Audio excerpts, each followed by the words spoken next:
नमस्कार। बिहार पर विचार की श्रृंखला में कानून, नियम, न्याय व्यवस्था और उसमें सबसे एक घिनौना कृत रेप, इस पर समाज चर्चा करने से डरता है, उस पर आज चर्चा करना चाहेंगे। एक घटना आती है, पश्चिमी देशों में एक सर्वे हुआ कि किस देश में कितने बलात्कार होते हैं, कौन से बलात्कार की कैपिटल है और कौन से बलात्कार से मुक्त इलाके हैं। तो ऐसे ही एक पश्चिमी देश से एक सर्वे भारत के उत्तरी पूर्वी राज्यों में, झारखंड जो बिहार का हिस्सा होता था उसके छोटा नागपुर के इलाके में आया और वह अपनी कथा कहता है कि उसके संवाद में क्या चीजें उभर के आई। सर्वेयर ने पूछा आदिवासी के मुखिया से कि आपके यहाँ कितने बलात्कार होते हैं। मुखिया ने पूछा कि यह बलात्कार क्या होता है। सर्वेयर कहता है बलात्कार बलात्कार होता है। मुखिया, हाँ वही तो मैं पूछ रहा हूं, बलात्कार क्या होता है। किसी की जमीन बलपूर्वक हड़प लेना, किसी का खाना हड़प लेना, पैसा हड़प लेना, यह बलात्कार होता है क्या। तो सर्वेयर झुंझला के बोलता यह नहीं, बलात्कार बलपूर्वक सेक्स करना, यौन संतुष्टि करना, यह होता है। तो मुखिया बोलता है क्या इसके लिए भी जबरदस्ती की जाती है? क्या आपके समाज में बलपूर्वक सेक्स भी किया जाता है? यह तो आराम से करने की चीज है। सर्वेयर बोलता नहीं, इसकी घटनाएं आम हैं। यह बहुत तेजी से फैलता हुआ पश्चिमी देशों में और दूसरे देशों में अपराध है। तो मुखिया बोलता है यह अपराध क्यों होता है? क्या कोई बीमारी है आपके यहाँ लड़के लड़कियों में, स्त्री पुरुषों में, जिसके कारण यह करते हैं? तो सर्वेयर बोलता नहीं, बीमारी नहीं है, ये प्रदर्शन ज्यादा है टेलीविजन में, मोबाइल में, इसके कारण लोग उत्तेजक होकर यह कार्य करते हैं। तो मुखिया पूछता अच्छा ऐसा है क्या? तो कौन करता है भाई? लड़की करती है या लड़का करता है? स्त्री करती है जबरदस्ती या पुरुष करता है? तो सर्वेयर फिर झुंझलाया और बोलता अरे यह तो पुरुष ही करते हैं। तो मुखिया बोलता पुरुष ही क्यों करते हैं? कहते हैं काम वासना तो स्त्रियों में, लड़कियों में ज्यादा होती, फिर पुरुष क्यों करते हैं? क्या लड़कियों की संख्या कम है जो पुरुष को करना पड़ता है? बोले नहीं, लड़कियों और लड़कों की संख्या तो बराबर है।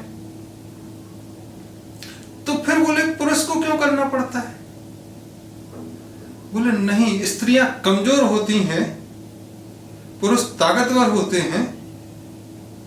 एक तो ताकत का प्रदर्शन और दूसरा उत्तेजना का प्रचार, इसलिए पुरुष कर पाते हैं, स्त्रियां तो कमजोर होती हैं, कैसे कर पाएंगी?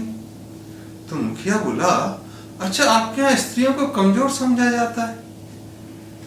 अमूमन तो प्रकृति में 111 लड़कों पे 100 लड़कियां होती हैं। 12 वर्ष की उम्र तक आते आते 11 बच्चे मर जाते हैं।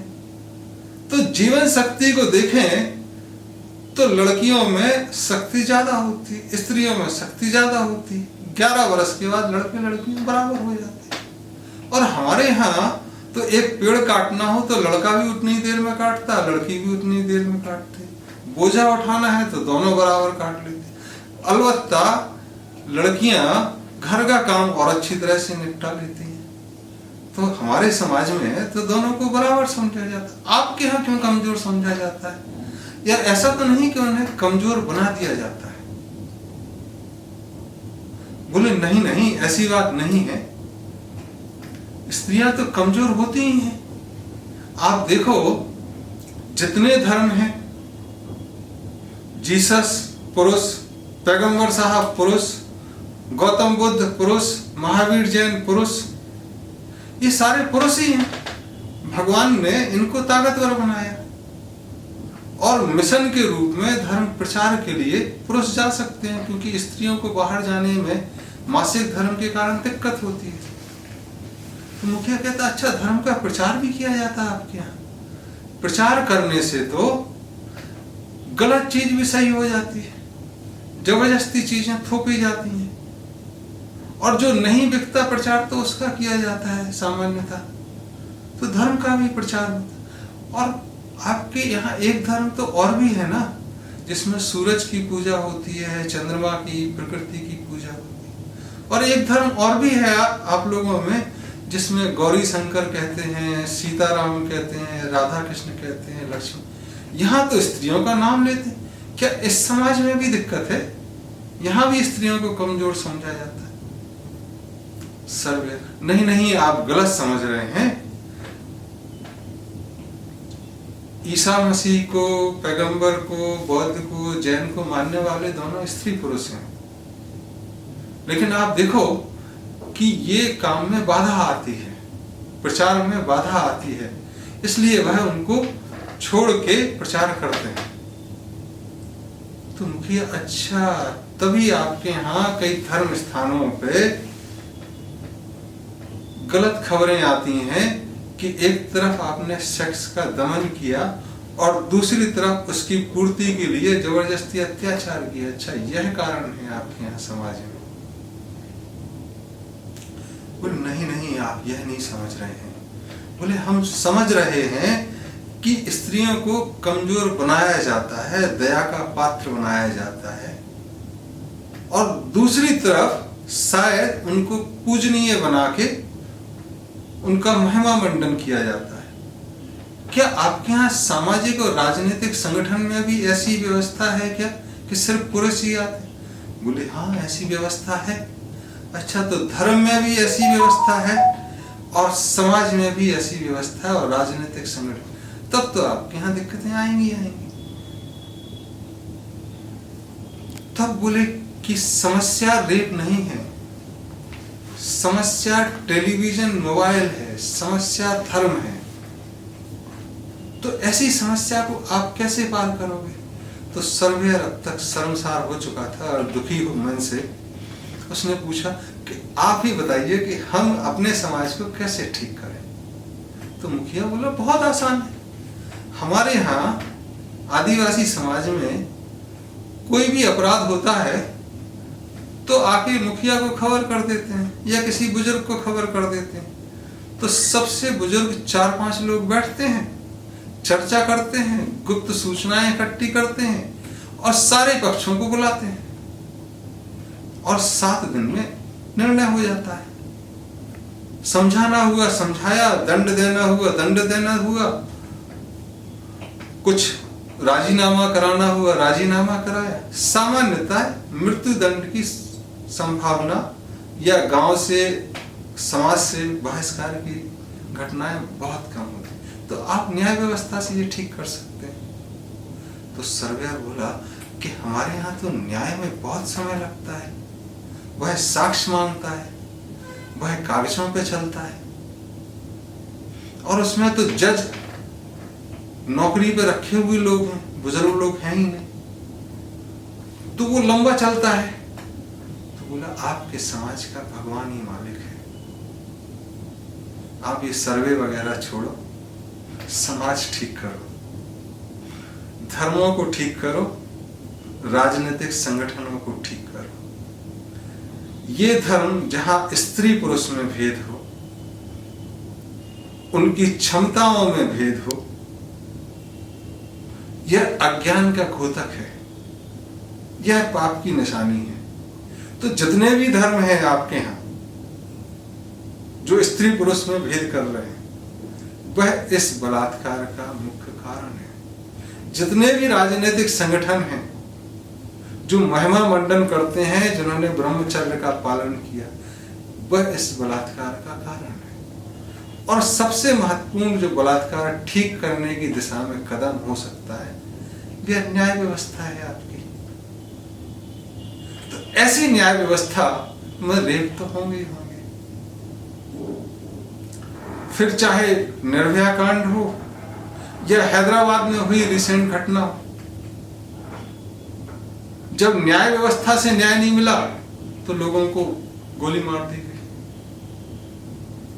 नक्सली इसका अगला उदाहरण है, जो जंगलों में कई आए कि अपराध होता है, न्याय देने लगे। न्यायालयों में न्याय नहीं मिल सकता है तो सड़कों पे न्याय मिलने लगा। तो ये विकृतियां आई हैं। अंधेर राजा चौपट नगरी, टके सिर भाजी टके सिर खाजा। किसी भी देश में और दुनिया के किसी भी इलाके में व्यवस्था कैसी है, ये इस बात से पता लगता है कि न्याय वहां कैसा है। अगर न्याय नहीं हुआ तो उसी भाव ज्ञानी पुरुष बिकेंगे, उसी भाव अज्ञानी, उसी भाव बेवकूफ, उसी भाव समझदार, सबका एक वोट होगा। तो आज ये जो लोकतंत्र चल रहा है, इसमें संविधान भी जनता से नहीं पूछा गया, ये प्रतिनिधि लोकतंत्र चल रहा है।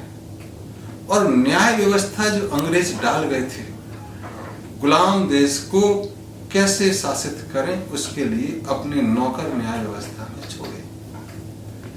73 वर्ष हो गए, आज भी नौकर ही, सरकारी नौकर ही न्याय कर रहे हैं। और उनकी जरूरत देखो, वो आम जनता से, जिनकी तनख्वाह से वो पलते हैं, अपने आप को लॉर्ड कहलाने की कोशिश कराते हैं,